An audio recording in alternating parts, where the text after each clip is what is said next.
This workshop is really about and for the people who actually live in the redevelopment area in Waterloo. So now most of these graphs are based on the ABS issue. So they show Waterloo versus the Sydney metropolitan area versus the whole of Australia.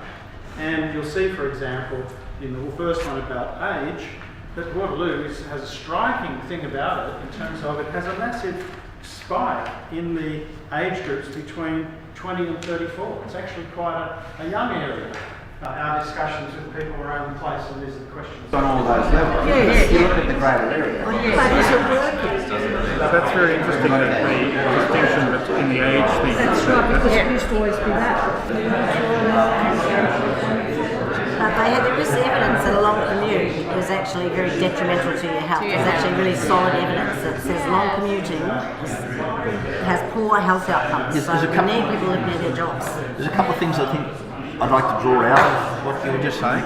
One of those is that these figures tell us who is actually there officially. It doesn't actually tell us what the age profile of the people are that aren't there officially.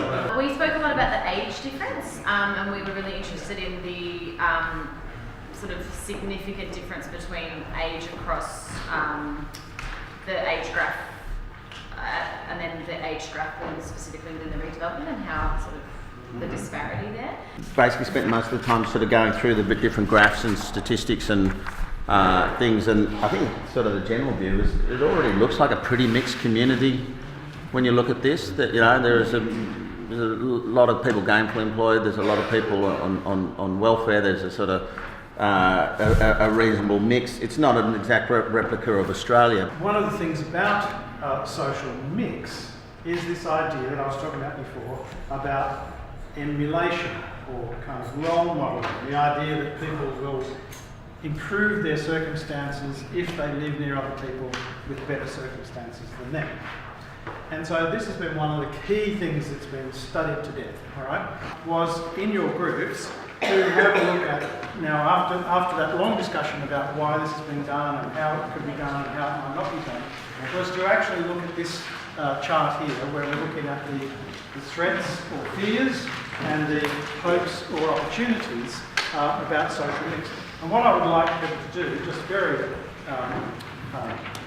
as quickly as we can, maybe we'll give it 15 minutes, is for each table, I had asked people to do 2, but let's keep it to 1. One thing that you can agree on that is a threat or a fear about social mix in Waterloo. And they've complained to the council ever since they've moved in about South football training, about kids playing in the park, everything. So what might be done about it? Stop the bad lipping. That's where I'm saying, like, The Telegraph. design the place properly. Yeah. But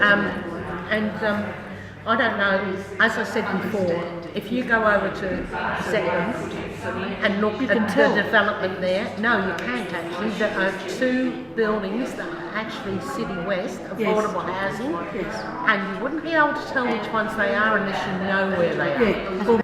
There'll be areas of large public housing out somewhere else where they'll get a lot of the services, but the people who live here now and need those services won't be getting them because the government funding will go elsewhere.